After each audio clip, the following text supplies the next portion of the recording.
people in social housing who actually will never aspire to home ownership, as I said before, if they can't save and if their rent isn't at an affordable level. So it's very short-sighted, but I think it was almost a kind of race to own the idea of home ownership. Yeah. And I think what Margaret Thatcher very successfully did was harness the power of that idea as a political force, and all power to her. Yeah, and many people watching this will have grown up in homes that were council houses that their parents bought, and they will be screaming at the telly now, that transformed our lives. And I'm sure it did, and good, great. The problem is... But for every one you sell, you've got to build another one, right? Yeah, and that's what didn't happen. Because what's happened is that through that, we've denied that to future generations. Yeah. You know, the reason there isn't Right to Buy now accounts for almost no new home ownership. It does a bit, so somebody's going to be shouting at the telly going, I just bought my council. Fine, yes. So there's a few, but it's a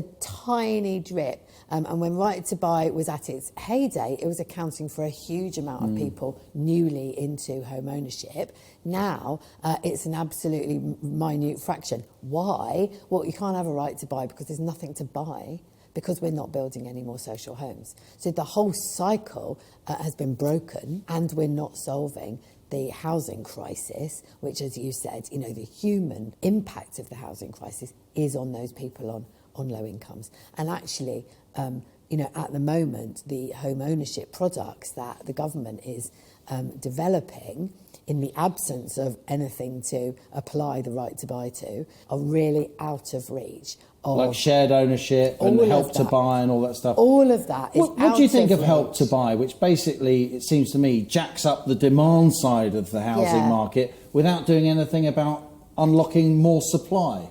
Yeah, it's just not the answer, is it? It's helping a few people to buy their own homes. Many of them could have afforded to buy their own home anyway. But pushing up prices for everyone else who can't access the scheme. Who can't access. That's so interesting, because here you are, Polly Neate, you know, the very respected head of Shelter, and think tanks like the Centre for Policy Studies, the Adam Smith Institute, the Institute of Economic Affairs, all, you know, very much think tanks on the right that would usually oppose you tooth and nail. When it comes to things like help to buy, when it comes to things like the need for more social housing, they completely agree with you.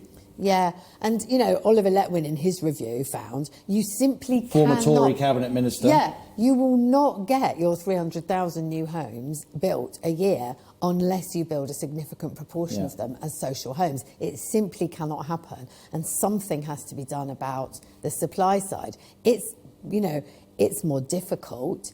I guess it's difficult maybe in the Treasury because there is investment needed in this. You know, it's not free. But if you're serious about building significant numbers of new homes and you really want to end the housing crisis, then you will have to look at social housing in a serious way.